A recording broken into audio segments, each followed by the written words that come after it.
welcome back from Denmark.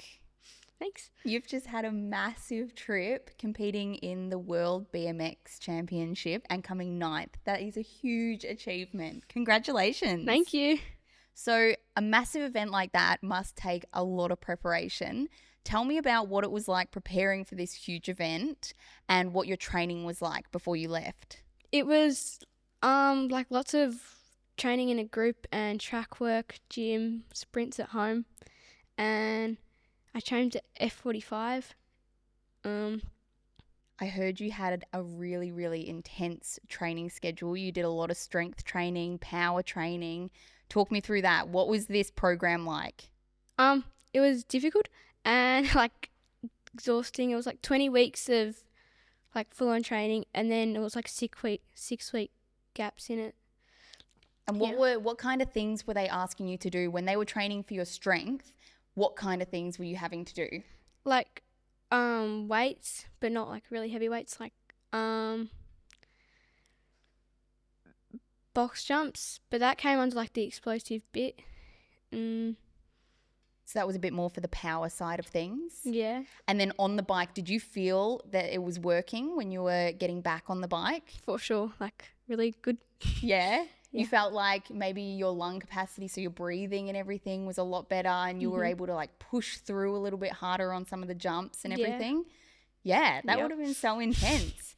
And what about getting ready to actually leave? So you would have had a lot of gear that you were taking over with you, your BMX, your helmet, your jerseys.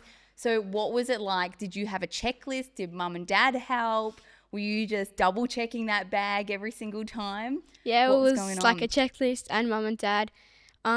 Yeah, and like we'll just keep going over and over and making sure we have everything. What was a few things that were essentials that you needed to make sure you took over? A bike, a helmet, make sure I had like lots of pairs of gloves, like in case I ripped them, or something like extra pairs of gear. Yeah, that's. Was there anything that you personally took that Harla Sinclair couldn't live without on a holiday? Not really. It's just like No? no. No. Well, what was it like in regards to, so when you train a lot more and when you race a lot more, obviously your body needs a lot more fuel. So you're eating a lot more proper things for your body, like whole foods, vegetables, protein. Did that change for you at all? Did you have a bit more of a... I had like way more protein and ate like healthier. Yeah, yep. And so at the track, would you have a few snacks and things ready to go to help you get through the training? Yeah, heaps. What kind of snacks were you eating? Like baby applesauce is one. It's like really random, but Really? it's like instead of energy gels, honey sandwiches. That's like got carbs and I forgot the other word. And I don't really know, like lots of water. Yeah, nice. Powerade. Yeah. So how many times? Rhino power. Oh, rhino powder? Yeah. Rhino powder. Rhino power. Power. Rhino power. Yeah. So when you were at the track and you were training, how many more sessions a week were you doing compared to normal? I was doing like the same, but I had like lots of more work, like more added onto it, not just like my short bit. I had more added on. Were you the only person from your club that was going to Worlds? Yeah, I was this year. Yeah. So did you get some one-on-one help there, or was it all just group training? I got, I think, like a couple of sessions one-on-one, but it's mainly just group training. And was there anything that you really needed to work on before you went? Was there any skills that you really needed to polish up before you went? Manualing, but I didn't end up manualing when I got there, so I don't know. So it's just a new skill that you have for home now? Yep.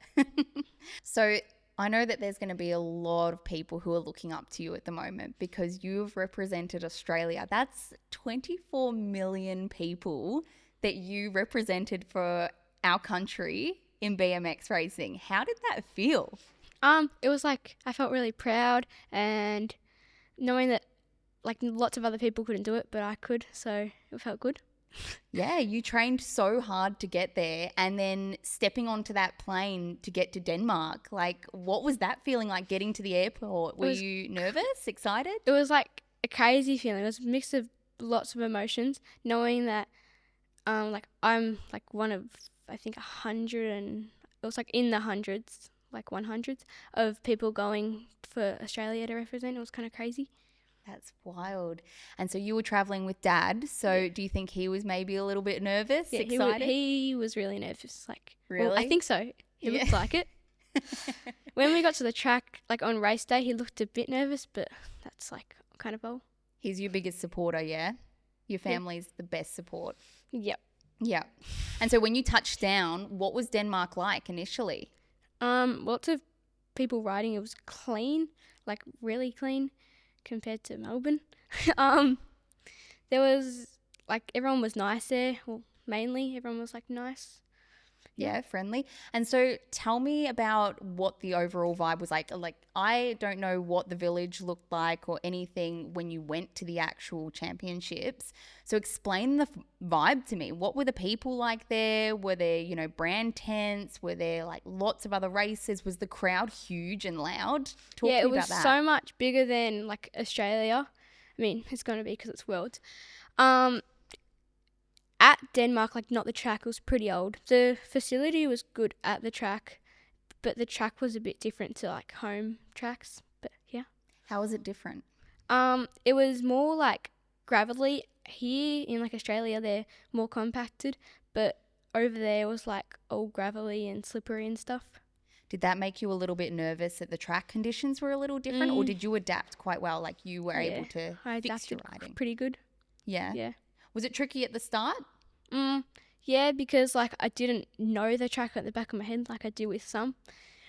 So yeah, kind of. But then after like maybe 4 laps, I got used to it. I was like, yeah, I got this. So do you find it really easy to get comfortable on a track after a few laps? Yeah. I do. Yeah, perfect. Talk to me about what it all looked like, because there's people like us who weren't allowed to be in those tents or in those positions. We want to know what you got to see and how special it was for you, because it's such a massive thing. Very exclusive. It was like crowded, but it wasn't too crowded. On practice day, it was really crowded because there was all age groups there. But on race day, it was only 8 to 11-year-olds. So it was like kind of a lot of people were there, but not really. But I know parents could come in, and only there was like, I think 15 team officials or maybe less. There was 15 of them, and they were like the only people that could come and like help us with anything. But they were like really helpful. What kind of things were they helping with? Were they talking to you or? Yeah, they like talk to you about how you're feeling, and if you like need help with your bike, there's I think 2 bike mechanics there. Or yeah. Did the bike mechanics work on your bike at all? Was there anything that they wanted to get in to check before you raced? Not before I raced, just if you think something's wrong, you go and tell them. But after I had a crash, then they came and checked my bike over and fixed, like my handlebars were all twisted, so they fixed my handlebars, and my brakes were like really far down, so they fixed that too. So did the team support you really well? So the Australian team that were in there, do you remember any words of advice that they gave you while you were in the tent, or any pep talks or anything that stuck with you when you went out there? I had like lots of, I don't remember them, but I have lots of talks with like Jace Cunning. And he was helping me with a lot of stuff. And how did that make you feel before your race? Was it good just to have that support there? Yeah. And also one of my best friends, like Penny Blackwell, she got World 1. We had like a handshake, and before every race we'd do our little handshake. That was like the best. Yeah. Do you have a video of the handshake? No, we should have got one, but no, we don't have one. We'll have to. Is she in Victoria? No, she's from South Australia. Oh, next time you'll have to film one for us. Yeah.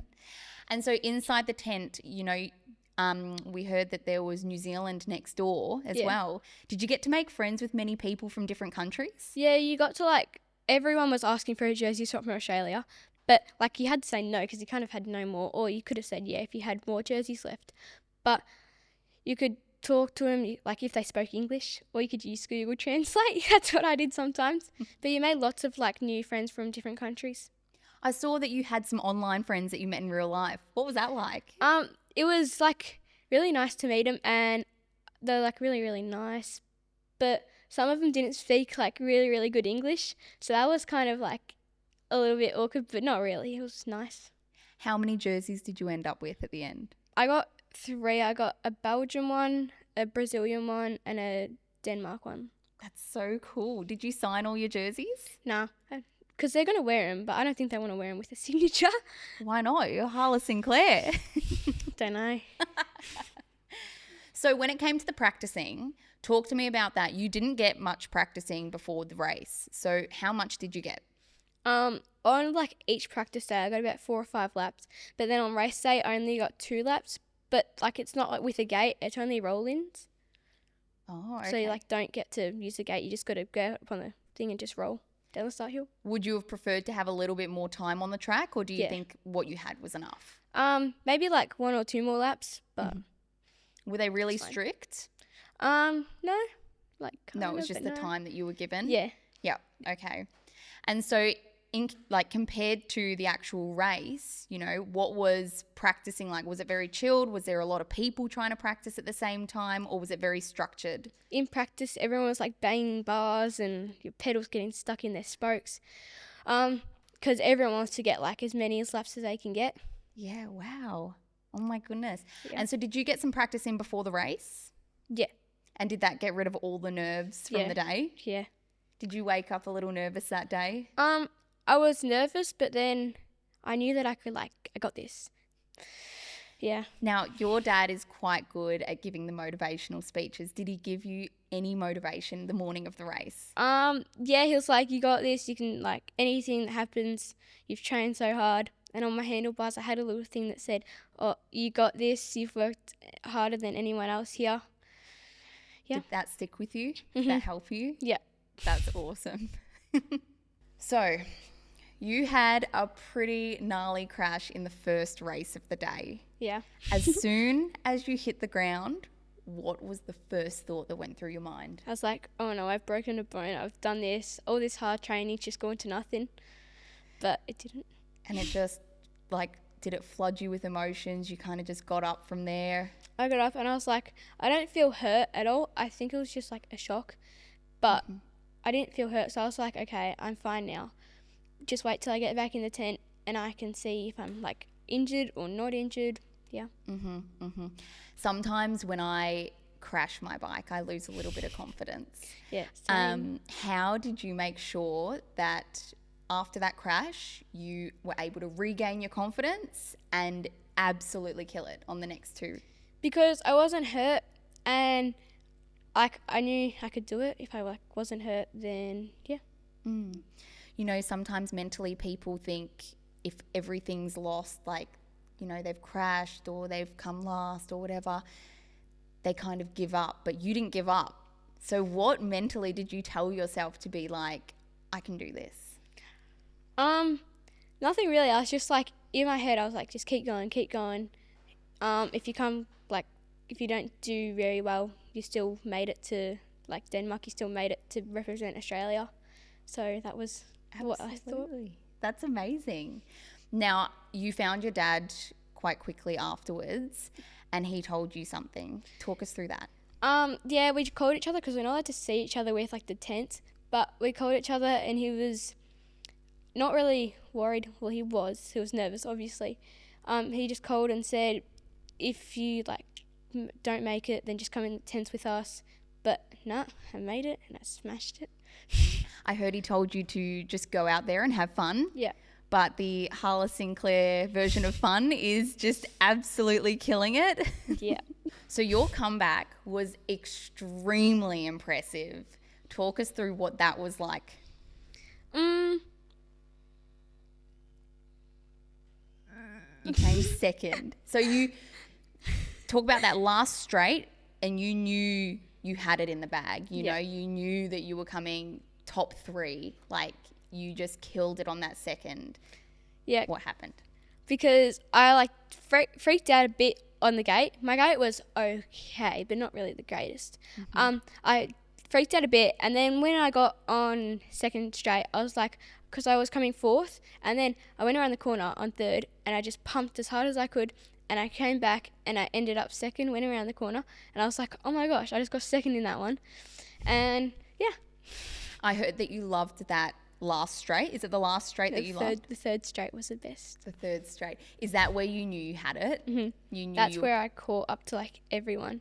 And then what did your mind say? Were you like, I've got this. I'm coming back. Literally did say that. I was like, oh, I got this in my head. Oh, I got this in my body, brain, you know. You just got this. Exactly. And so when you started to feel that, were you like, oh my God, my confidence is back. Yeah. I'm here. I'm actually in the game again. Yeah. You killed it. And so when you saw that you got that second, did all the negativity, all the lack of confidence, everything, the nervousness, they just went away? Yeah. Just said bye-bye and walked off. And then you came back and did it a second time. And then so once you got that second and you knew that you were qualifying, what did that feel like? I was like, after a crash, like, what? Like, did you just came back and made it to 118s? That my goal was semis, made it to the semis, and yeah, like when I went and made it to 118s, I was like, oh my gosh, just from a crash to here, it's crazy. It is so crazy. It is so crazy. You know, I was watching your Instagram stories and I saw the crash, and I instantly went and told Michael and was like, oh no, you know, Harley's had a crash. But then, you know, not long after, she's done second, and now she's qualified. She's in it. No one does that. No one does that. Do you think that was all like a mental game for you, or do you think you just pushed as hard as you possibly could? Just pushed as hard as I could. Yeah, you killed it. And so when you went back to see your dad after the long day and the whole team and your friends, were they as shocked as you were? Yeah, they were all like, what? Like, you just did that. Oh my gosh. Everyone would have been so impressed with you.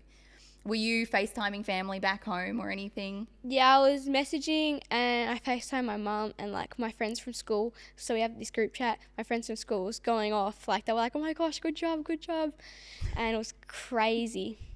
I did also hear that your friends from school did something super special for you. Yeah, they made like a whole banner and like they all had this like saying and they're like, you got this, you'll smash it.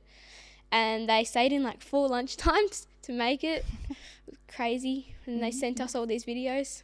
That's a massive shout out to your friends there. Mm-hmm. That is some dedication. Oh my God. So you had all the support from back home. You had support there. You went in, you absolutely beat all the odds, and now you're into the real race, the big race. Yeah, I was nervous for the like 118 finals, but then I knew that I got this. I was like just top 4 in my head out the gate. I was like top four. And then when I crossed the finish line, I was like, oh my gosh, quarterfinals. And I had Penny at the end. We waited for each other every race because we weren't always in the same race. She gave me the biggest hug at the end. She was like, oh my gosh, you made it to the quarterfinals. And then after every single race, we would also do it to each other. And we'd wait for everyone, like, because I was in the first race or she was in the second race, and we'll wait for each other at the end, and we'll give each other a fist pump and a hug and say, good job. The secret handshake? Yep. And a handshake. And the secret handshake. Oh my goodness, that's so exciting. And so the bigger race, the quarterfinals, was that on the same day as these other ones, or was that the next day? Yeah, same day. The pros had it the different day, but the challenge classes had it the same day. Mm-hmm. Yeah. And in between, how much time did you have in between? Oh, not long. We literally had to go back, get our drink bottle, and leave it. So after the 118 finals, we had to get a drink bottle, go back, leave it with the team officials down, like, at staging, so, like, where the pits are, and they would hold your bike for you, you'd go get it. And then you had to go straight back up quickly because it wasn't as many people as it was through the motos, like the 3 races that everyone can do. It's only people that made it to, like, the final. Right. And so that's not a lot of time at all to, you know, get yourself ready again, get some energy. How'd you get that go again? How'd you get the hype? Don't know, just kept in my brain. I was like, oh, I've got this, let's go. Living off adrenaline, hey? Did you have any snacks in between? No, just water. Just water? No baby applesauce or anything like that? You couldn't because you were like straight back on. You had to go and get a drink from the like Team Australia officials and then go back in and go up to the gate and go. Oh my goodness, you're an absolute machine. I would have been exhausted. So tell me, this is the big race for you. You're up at the gate. How many girls are there? Well, it's like 8 because the gate's full of 8.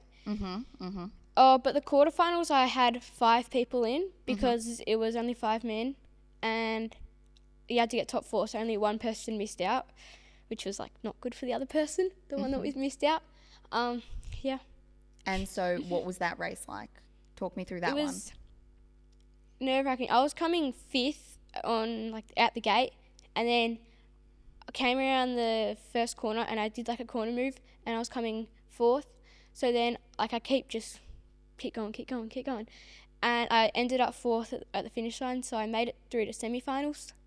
Oh my goodness. And then semi-finals, was that another short time period? That was even shorter. You had like no break. You literally came back from it, had a quick drink, and go up straight away. Oh my goodness. And were you feeling it at this point? Were you feeling exhausted and tired? Yeah. I was so tired. Yeah. Like my legs were like jelly. They were like...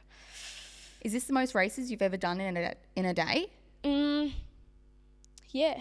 Yeah, it is. Yeah, wow. That you really pushed yourself, and you had practice in the morning as well.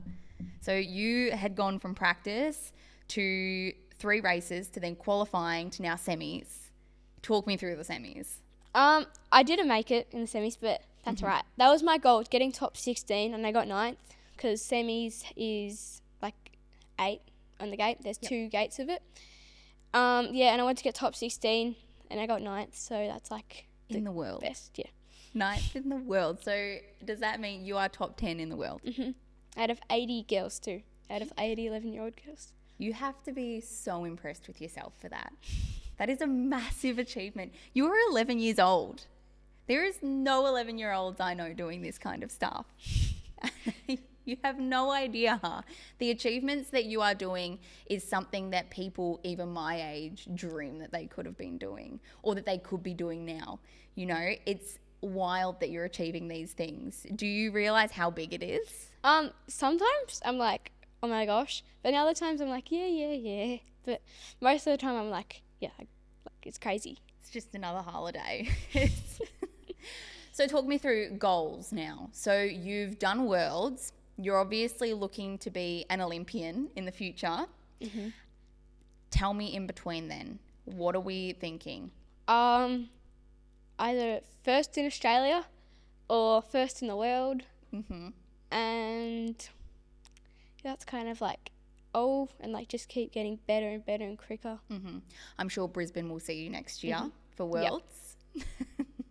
And talk to me, do you have any other dreams in the BMX career? Do you have like any dream collabs that you want to do? I want to be a Red Bull athlete when I'm older. Because Saya, she's the Olympic champion. She's sponsored by Red Bull, and there's so many good athletes like out there that are. I think, that's a really, really cool dream. Definitely. I'm sure you could be on a Red Bull athlete. Yeah. Absolutely. I'll see your Red Bull helmet one day. One day. And do you have anything that you're working on at the moment? Did you take away anything from the Worlds that's just been that you need to work on from here on out? Gates. Gates, like I need to get out quicker and just, yeah. And is that a really tricky thing to work on? Like not really, but you just got to like push yourself, just keep going and going and going to see how much quicker you can get with like each one. I also heard that you may have inspired your brother to compete for Worlds next year. Yeah, he wants to qualify and get into Worlds. That's pretty impressive. A bit of a sibling duo going on. That would be cool. For sure. That would be awesome. Brisbane, the Sinclairs take it on. So, travelling to Denmark, surely you have some funny stories for me. I got one really, really funny story. Okay, go for it. So when we went on this, it's like a train line. It's like a train line, but you have bikes, but it's not like a bike. It's like, so there's a seat there and there's a seat there, but it's like a really long, it's like a wood long seat. You can fit one person on it. And then there's like their feet area here, at the bottom of their feet. And you've got to pedal along a train line and you end up at the end and then you turn around the bikes around. And on the way back, we were like maybe a quarter into it. Yeah. Not even half yet. We're a quarter into it. And my dad, so we keep running into the back of each other. I was on Penny's dad's bike and Penny was on my dad's bike. And they keep running into each other.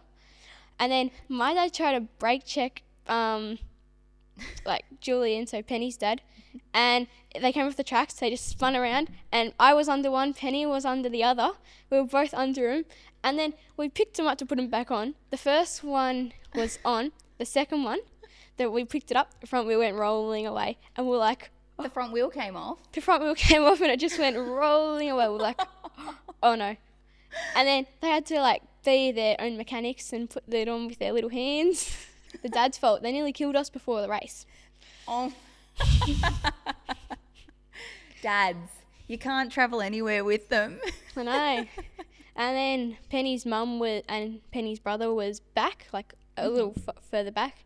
And we're like, oh no, we got to go before they see us. So then we had to quickly go on, quickly. And the dads were like, oh no, you better not tell her. You better not tell her. When we got back, the one thing we did was tell her. Tell them. Dob on the dads. Yep, we got to dob on the dads. Yep, exactly. So tell me as well, you must have done a bit of sightseeing in Denmark. Yeah, you we must did have heaps. done some cool things. Tell me some of those stuff. We did a canal tour, like a boat tour, and it took us to see I don't know how to say the place. It's like New Haven maybe. It has like all these colourful buildings, and there's like a river along in the middle of it, and it just took you around like the river and seeing all these buildings and stuff.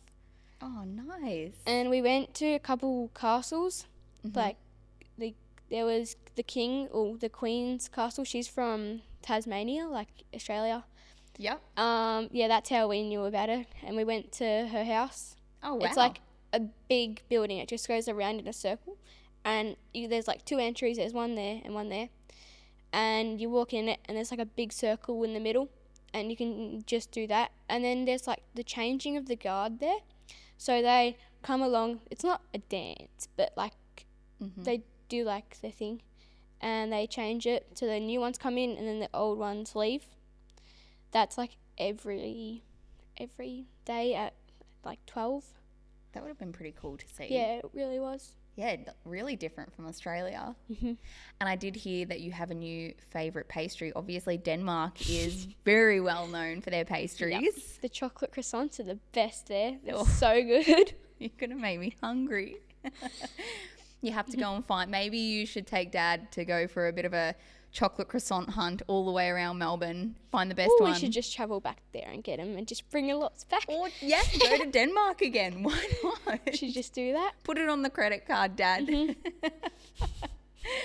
Now, before we wrap up, I want to know, like we mentioned before, there are going to be a lot of people who look up to you and who aspire to be just like you, you know, competing in worlds, on your way to being an Olympian, all these amazing things.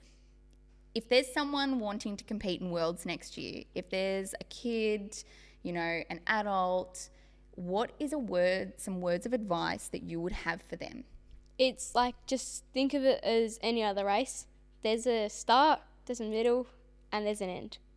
Just like go out there and smash it.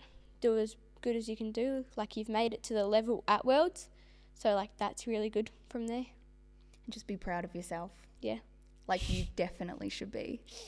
Yeah. You've absolutely killed it. We are so proud of you, and we just cannot wait to watch the rest of your career. This is only the beginning. Exactly. You are a little firework, and you've got so much to come. Thank you. Thanks for chatting with me. You're welcome. Thanks for having me. Amazing. You did so well. You did so well.